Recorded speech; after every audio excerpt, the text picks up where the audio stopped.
Friends, good evening. Short reels with Debashree চ্যানেলে তোমাদের সবাইকে স্বাগত জানাচ্ছি।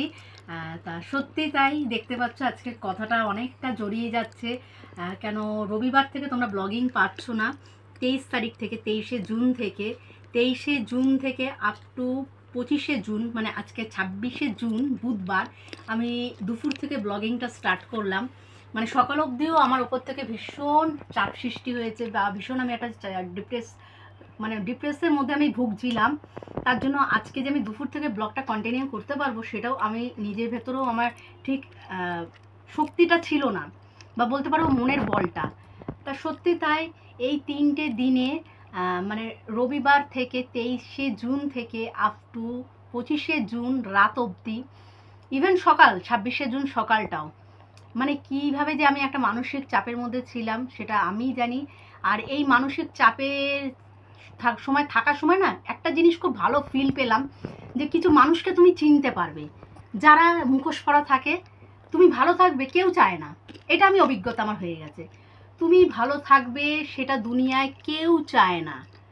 তুমি খারাপ থাকো, তুমি দুঃখে থাকো, সেটাকে সবাই এনজয় করবে। কিন্তু তুমি জাস্ট একটু ভালো থাকো, তোমার পরিবারের কিছু মানুষজনকে নিয়ে তুমি একটু কিছুটা টাইম স্পেন্ড করো, কেউ তোমার পাশে থাকবে না।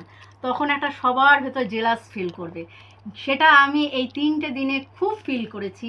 আর সত্যি তাই, বলতে পারো কিছু ভুলবশত ব্যাপারেই নিজের ফ্যামিলির ভেতরে, বলতে পারো নিজের মানুষের কাছ থেকে কিছু ভুল বোঝাবুঝি হয়। এটা সবার ক্ষেত্রে হয়। আমরা যেহেতু যারা ভিডিও করি তারা হয়তো প্রকাশ্যে জানাচ্ছি, আর যারা করে না তারা হয়তো সেটা তাদের পরিবারের ভেতরেই স্টে করে যায়। তাই এটা হয়। তা সত্যি তাই, আমার ভেতর থেকে ওই 3টে দিনের ভেতর থেকে খুব একটা চাপ সৃষ্টি হয়েছে, মানে মারাত্মক পজিশনে চাপ সৃষ্টি হয়েছিল আমার। আমি ভাবতে পারিনি যে আমি আবার ক্যামেরা অন করে ব্লগিংটা স্টার্ট করতে পারবো। ভেবেছিলাম ব্লগিংটা বন্ধ করে দেবো, কিন্তু ভাবলাম না, আমার ভাগ্যে যতটুকু আছে আমি ততটুকুই পাবো। আমি হাজার বললেও ভগবানের কাছে যে ভগবান এর থেকে আমাকে বেশি দাও, আমি কিন্তু পাবো না।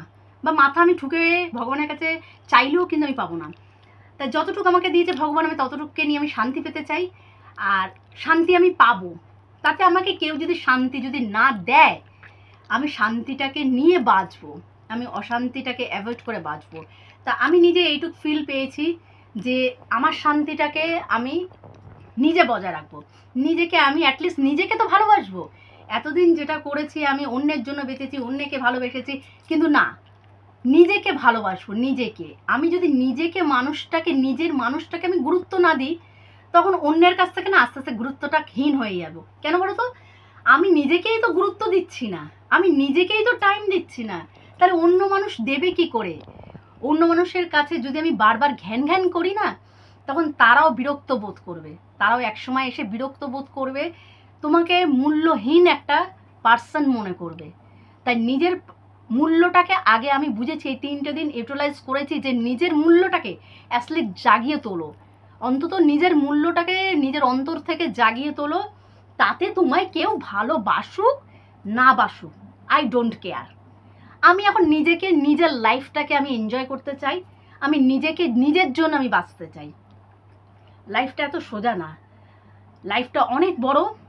তাকে নিজেকে সব কিছু বাধা ঝড় অতিক্রম করে নিজের জন্য বাঁচবো। এবার থেকে আমি সেটাই মনে করেছি। আর কিছু মানুষকে তো অবভিয়াস চিনে নিয়েছি। হ্যাঁ, এই বিপদের 3টে দিনে আমার বেস্ট ফ্রেন্ড ছিল। কিছু মানুষকে পেয়েছি, তারা আমাকে সময় দিয়েছে, তারা আমাকে বুঝিয়েছে, তারা আমাকে সাহস জুগিয়েছে। আর কিছু মানুষ, তাদের কথা তো বলার মতন না। তারা সামনে এক দেখিয়েছে, পেছনে এক দেখিয়েছে। সামনে বন্ধুত্বর হাত বাড়িয়ে দিয়েছে, কিন্তু পিছনে বন্ধুকেই ছুরি মারেছে। তা সত্যি তাই, অনেকেই চায় যে আমার পরিবারটা শেষ হয়ে যাক, কিন্তু আমি একটা কথাই বলি ঈশ্বরের কাছে, ঈশ্বর যতক্ষণ না আমার পরিবারটাকে নষ্ট করবে, ততক্ষণ আমি মনে করি কারোর হাত নেই। কেন, ঈশ্বরের থেকে বড় কেউ হতে পারে না। মানুষের ভেতরে আমি মনে করি মানুষ শব্দটা দুটো ওয়ার্ডে, মন যুক্ত নুষ। সে মনের আবেগটা যদি না থাকে, যেসব মানুষের নেই, তাদেরকে কি বলবো বলো তো? মানুষ জানি না। তা সত্যি আজকে 26শে জুন বুধবার দুপুর থেকে আমি ব্লগটা কন্টিনিউ করা শুরু করলাম। আর এবার থেকে ফিল করব যে নিজেকে ভালোবাসবো, নিজের জন্য ভাববো, নিজের জন্য কিছু করার চেষ্টা করব। কেন এইটুকখানি বুঝেছি যে অনেকে যখন তুমি দোষটা ধরিয়ে দেবে না, তখন অনেকে তোমাকে বলবে তুমি মানসিক রোগে ভুগছো। অতএব কে দোষ করলো কে দোষ করলো না, তার শাস্তি, ক্ষমা, এইসবের কথা আমি আর ভাববো না। আমি আমাকে নিয়ে ভাববো, আমি কিসে আমি ভালো থাকি, আমি কিসে ভালো থাকবো, এটাকে নিয়ে আমি ভাববো। আর একটা কথা বলে না বললেই নয়, অলওয়েজ আমার ফ্যামিলিটাকে আমি খুব সুন্দরভাবে বজায় রাখার চেষ্টা করব। তাতে আমাকে থার্ড পার্সনরা যাই বলুক, বাইরের মানুষেরা, আমি এইটুক ধরে নিয়েছি, বাইরের মানুষেরা প্রচুর তোমাকে ডিপ্রেস করার চেষ্টা করবে, তোমাকে অনেক কথা বানিয়ে বলবে। কিন্তু হ্যাঁ, আমি মনে করি আমার পরিবারের লোক যদি সৎ হয়, আমার পরিবারের লোক সত্যি কথা বলছে, যে যাই বলুক আই ডোন্ট কেয়ার। আমি আমার পরিবারকে নিয়ে হ্যাপি ছিলাম, হ্যাপি থাকবো, হ্যাপি থাকছি। চলো গাইজ, এরপরে খেয়ে নিই। আর ভাত খাওয়া হয়ে গেছে, 2 দিন ভাত খাইনি, তাই জন্য ব্লগটা কন্টিনিউ করতে পারিনি। তা ভাত 2 দিন খাইনি ঠিক কথা, কিন্তু মরে যায়নি, কিন্তু জ্ঞান হয়েছে, অনেকটা অভিজ্ঞতা বেড়ে গেছে, অনেকটা ম্যাচিউর হয়েছি, নিজের থেকে নিজেকে ফিল করছি। আর এদিকে ছোলা বাবাই মেখে নিয়েছে, মানে ভাজা ছোলাটা দিয়ে খাবো। আর অবভিয়াস হ্যাঁ, আমার বড়মশাই যে দারুণ মানুষ, আর সেটাকেই আমি মনে করবো। তাতে আমাকে যে যা বলুক, যে যা মনে করুক, যে যেভাবে ভাঙছি দিক, আই ডোন্ট কেয়ার। আমি আগেও বলেছি, আমি এখনও বলছি, আমি আমার বরকে হ্যাঁ কিছুক্ষণের জন্য একটা হয় স্বামী স্ত্রীর ভেতরে কিছু সময় বিশ্বাস অবিশ্বাস সেটা জাগে, ঠিক আছে, সেই 3টে দিনের কথা ভুলে গিয়ে বিশ্বাস যেটা আমার ছিল সেটা আমার থাকবে, ভবিষ্যতেও থাকবে, এখনও আছে, সেটাকে নিয়ে আমি এগিয়ে চলবো। এবার আমার বর যদি কিছু করে, আমার মেয়ে যদি কিছু করে, সেটাকে নিয়ে তারা লাইফটাকে এনজয় করুক না রে ভাই, তোমাদের কি আছে ভাই, তারা তাদের লাইফটাকে নিয়ে এনজয়মেন্ট করুক, আমি আমার লাইফটাকে নিয়ে আমি এনজয়মেন্ট করবো, সেটা আমার নিজস্ব ব্যক্তিগত ব্যাপার, একদম পার্সোনাল ব্যাপার, সেটাকে নিয়ে আমি কারোকেই বলি না কেন, আমিও হস্তক্ষেপ করার বান্দা না, আর অন্য থার্ড পার্সনরা তো নই। তা চলো, অনেক বকবক করে ফেলেছি, তা আজ থেকে তো ব্লগিং শুরু করব, তোমাদের কতটা ভালো লাগছে সেটা তোমরা জানিও, আর কি কি করবো সাথে থাকো, সঙ্গে থাকো, দেখতে থাকো পুরো ভিডিওটা। A few moments later. তো দেখো বন্ধুরা, একেবারে হ্যাঁ ইভিনিং টাইম একদম রেডি হয়ে গেছি, আর সন্ধ্যার টাইম, এখন ঘড়ি কাটা টাইম বাজে হচ্ছে প্রায় 7টা 10, আর হচ্ছে রেডি হয়ে গেছে আমি আর বাবাই যাচ্ছি হচ্ছে, বাবাই কটা বই বাকি আছে, মানে ওর তো এখন মেন সাবজেক্ট 4টে, আর এছাড়া তো বাংলা ইংলিশ তো কম্পালসারি, সেটা তো ওই সরকারির বই পাবে, কিন্তু আদার্স এই 4টে সাবজেক্ট, তার ভেতর কম্পিউটারটা এখনও বইটা পায়নি বাবাই, কি নাম দিয়েছে হয়তো বাবাই পায়নি, কেন বাবাই তো 2 দিন স্কুল যায়নি, তাই জন্য। আর হচ্ছে এছাড়া হচ্ছে পলিটিক্যাল সায়েন্স, আর বাদবাকি যেই বইগুলো এডুকেশন, হোম ম্যানেজমেন্ট, সেগুলো সব পেয়ে যাবে। তা চলো, সেই বইগুলো দোকানে এসে গেছে, আমি বলে দিয়েছিলাম দাদাকে যে দাদা আগের দিন হ্যাঁ বলো, মানে বুক করে দিয়েছিলাম যে তুমি নিয়ে এসো বইটা, আপনি তা নিয়ে আসবে দাদা। তা চলো সেই বইগুলোকেই নিয়ে আসি, আর কি কী করি তার জন্য পুরো ব্লগটা তোমাদের দেখতে।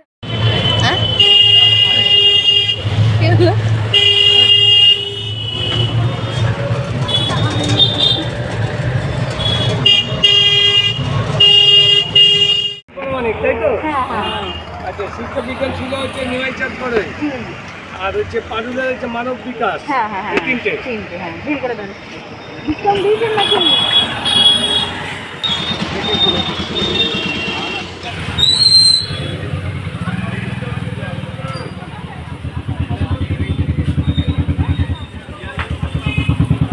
গাইস, এই একটা বই, এটা হচ্ছে তোমার হোম ম্যানেজমেন্ট, এটা হচ্ছে তোমার হচ্ছে এডুকেশান, আর এটা হচ্ছে পলিটিক্যাল সায়েন্স। 3টে বই কেনা হলো, তবে বন্ধুরা মলাটটা কেনা হয়নি আজকে, মানে যে দোকান থেকে মলাট কিনি সেই দোকানটা আজকে খোলেনি, তা ওই সাইডটা বন্ধ আছে কেন আমি জানি না, মঙ্গলবার থাকে, কিন্তু আজকে বন্ধ হলো কেন বুঝতে পারলাম না।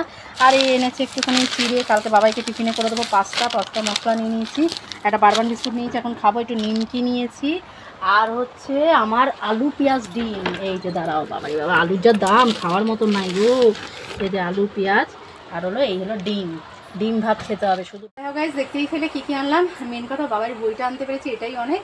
আর হচ্ছে তা নাহলে বই মানে টেক্সট বইটা না পড়লে তো বুঝতেই পারছো, সেপ্টেম্বর মাসে পরীক্ষা, কি করে করবে, ওই জন্য টেক্সট বইটা না পড়লে ওই সাজেশন বই কেনা হয়ে গেছে, কিন্তু সাজেশন বই তো পড়ে কিছু হবে না, কেউ বুঝতে পারছে না টেক্সটটা যতক্ষণ না পড়ছে, কারণ বাংলা সাজেশন বইও। তো গাইস দেখো, আমি চা বসিয়ে দিচ্ছি, আর হচ্ছে এদিকে ডিমটা করবো, মানে এবার ঝপাঝপ কাজ করতে হবে, ঝপাঝপ মানে তো ঝপাঝপ, একটু স্লো হয় না, আমি অনেক হ্যাঁ হ্যাঁ না কিছু না, বলো বলো। আর গাইস, একটা জিনিস সত্যি, ঈশ্বরের একটা অসীম মানে দান আমার প্রতি, আমার সংসারে কোথাও কি খারাপ হচ্ছে না হচ্ছে, আমার সন্তান, আমার স্বামী, আমার কেউ খারাপ করলে আজ পর্যন্ত কিন্তু কেউ পার পায়নি, সেই খারাপের জায়গাটাই কিন্তু আমি তুলে নিয়ে চলে এসেছি। আর এটা আমার প্রতি ভগবানের প্রতি একটা বিশ্বাস। আর যে আমার খারাপ করেছে সে কোনোদিন সুখী থাকবে না, এই ড্যাম শিওর। কেন বলো তো?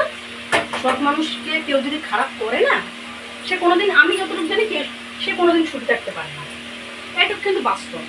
আর আমার দাদু বলতো সৎ মানুষের কোনোদিন ভাতের অভাব হয় না। আর সৎ মানুষ হাজার বিপদে পড়ুক, সৎ মানুষই বিপদে পড়ে।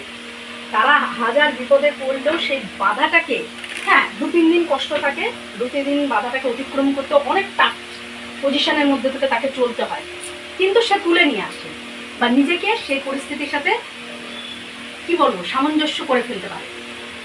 এটা কিন্তু হয়, ট্যাকেল করে। হ্যাঁ ট্যাকেল করে। আমার জীবনের উপর দিয়ে প্রচুর প্রচুর ঝড় গেছে, প্রচুর ঝড় গেছে। তা সেই ঝড়গুলো কিন্তু আমি একটা একটা করে ধাপে ধাপে আমি নিজে একা কিন্তু আমি যুদ্ধ করে চলেছি। আর সেই যুদ্ধে কিন্তু আমি জয়ও হয়েছি বলতে পারো। হ্যাঁ আমার শত্রু তো প্রচুর আছে, প্রচুর প্রচুর। আর শত্রু সবারই থাকে, কম বেশি সবারই থাকে। নেগেটিভ মানুষ পজিটিভ মানুষ উভয় থাকে জীবনে। তা আমার মনে হয় আমার ঝামেলা লগ্নেই জন্ম, একটুখানি ডেফিনেট। যত ঝামেলা আমার জীবনেই আসে, ঝামেলা করিনি বলে তুমি ঝামেলাটা করেছি, কিন্তু হয়তো আমি সেই স্পটেই ছিলাম না, ঝামেলার নাম হয়ে গেল। মানে যেটাই যা আসুক না কেন ঝামেলা লগ্নটা মনে চলছিল, আর তখন আমি অন করেছি, আপলোড হয়েছে। হ্যাঁ আপলোড করছি, বুঝতে পারলে? তাই ঝামেলা কিছু আমার কোনোদিনই ছাড়বে না, সেটা আমিও জানি। আমাকে ঝামেলা খুব ভালোবাসে, ছাড়বে না। আর ঝামেলাটাকে নিয়েই আমি জীবনটাকে কাটাবো। আর ভালো লাগে মাঝে মাঝে দেখবে সংসারে বেশ একটুখানি ঝামেলা হবে, অশান্তি হবে, মনোমালিন্য হবে, তবে তো ভালোবাসাটা আবার ভুলেও পারবে। আর এইসব ঝগড়াঝাটি ঝামেলা যদি না হয় না, ভালোবাসার কোনো বুঝতেই পাবো না যে ভালোবাসা কাকে বলে। এই এখন যেমন ফিল হবে ভালোবাসায়, হ্যাঁ একঘেয়ে হয়ে যাবে না তখন। হ্যাঁ একটু একটু চেঞ্জিং এর দরকার। তা যারা আমার এই ধরো আমার জীবনযাপনটাকে একটু পাল্টায় তাদেরকে তো আমি স্যালুট। তুমি তো ইচ্ছা করে বাবার সাথে একটু পায়ে পায়ে মারি ঝগড়া করো। আর ঝগড়া থেকে ঝগড়া করাটা ভালো, স্বাস্থ্যের পক্ষে ভালো। কেন বলো তো? ঝগড়া করলে বেশ ডায়েট হয়, খাওয়া দাওয়া হবে না, তারপরে রান্নাবাড়ি করতে হবে না, অনেক কিছু ভালো হয়। আর যেটা কথা হচ্ছে যাদের জন্য আমার ঝামেলাটা হয়, মানে পুরোটাই হচ্ছে মানে একটা সাজানো গল্প হিসাবে ঝামেলাটা হয় আমার। আর সেই ঝামেলাটা আবার মানে ওটার ব্যাপার ওটা বুক হয়ে যাবে। হ্যাঁ সেই ঝামেলাটাকে আবার নিজেরাই কিন্তু অতিক্রম করে আসি, মানে নিজেদের সেন্স ওয়াইজ অতিক্রম করি। আর আমি একটুখানি জানি যারা বা মানে যাদের টেন্ডেন্সি অন্যের সংসার ভাঙবো, তারা নিজেরা ভগবানের আশীর্বাদে মনে হয় সুখী না, এটা ডেফিনেট। কেন? যে নিজে সুখী না সে আরেকজনকে সুখী কোনোদিন দেখতে পারবে না, যে সে সুখে থাকুক, এটা একদম বাস্তব। তাই জন্য আমার মনে হচ্ছে যে আমার ভালোবাসার প্রতি নজর পড়েছে, তার নজর দোষটাও কাটিয়ে তুলবে। নজর দোষ কাটাতে আবার কিছু লাগে না, কি সে টেকনিকও জানা আছে। আমার স্বামী আমার মেয়ে আমারই থাকবে, কে কি নেবে গো? কেউ নেবে না, কেউ বুঝলে? আর নিলে যদি কপালে থেকে হবে, কপালের থেকে বড় কিছু বলো। আমার কপালে যতটুকু আছে ততটুকু আমি পাবো, এর বেশি আমি আশা করি যদি বলি যে হ্যাঁ এর থেকে বেশি কিছু পাবো, পাবো না। আমার কপালে যতটুকু বেঁধে দিয়েছে ঈশ্বর ততটুকু আমি পাবো, এইটুকু আমার বিশ্বাস আছে। আর আমার যারা ক্ষতি করবে এইটুকু বিশ্বাস, তারা কোনোদিন শান্তি পাবে না। তো চলো রান্নাটা ঝপঝপ করে ফেলি। তো দেখো বন্ধুরা, তোমাদের দাদার বাড়ি চলে এসছে, আর হচ্ছে এদিকে চা বসিয়ে দিচ্ছি। চাটা করে নিই, সকাল অনেক রাত হয়ে যাচ্ছে। চাটা করে তারপরে ডিমের ঝোলটা করতে হবে না, ডিম ভাজা হয়ে গেছে, শুধু ঝোল করলে হয়ে যায়। কাকে পাস্তা খাবো। চলো তাহলে এখানে এটা ফ্যানটা বন্ধ করতে হবে, তাপটা পাচ্ছে। ও মা কি করছো? নজেলস খাচ্ছি। কে এনেছে? এনেছে আমার একমাত্র বল। বল না, বল মশাই। আর এটা আগের দিনের ভাত ছিল, এটা হচ্ছে কালকে রাতের ভাত। মানে আমরা কি খাচ্ছি? আমরা ডায়েট করছি। তো এই যে ডিম ভাজা হয়ে গেছে, দাঁড়াও মশলাটা করে নিয়ে। আর সকালে স্কুল, আমি অন্যটা একটু ভাজ করে দিও। সকালে করবো ঠিক আছে। তারপর বাকিটা জুতোর লেস পরানো আছে তো? হুম, জুতো ওই সপ্তাহে একদিন দেবি, টাকা হয়নি তো, হুম, যেদিন রেজিস্ট্রেশন হলো। শুক্রবার পড়া আছে কিন্তু। শুক্রবার দেবেনি, শনিবার দেবি? শুক্রবার। শুক্রবার, হুম, ঠিক আছে। তাহলে শুক্রবার ডাক্তারের কাছে যাবো না, তাহলে আবার সেই সামনের সপ্তাহে যেতে হবে।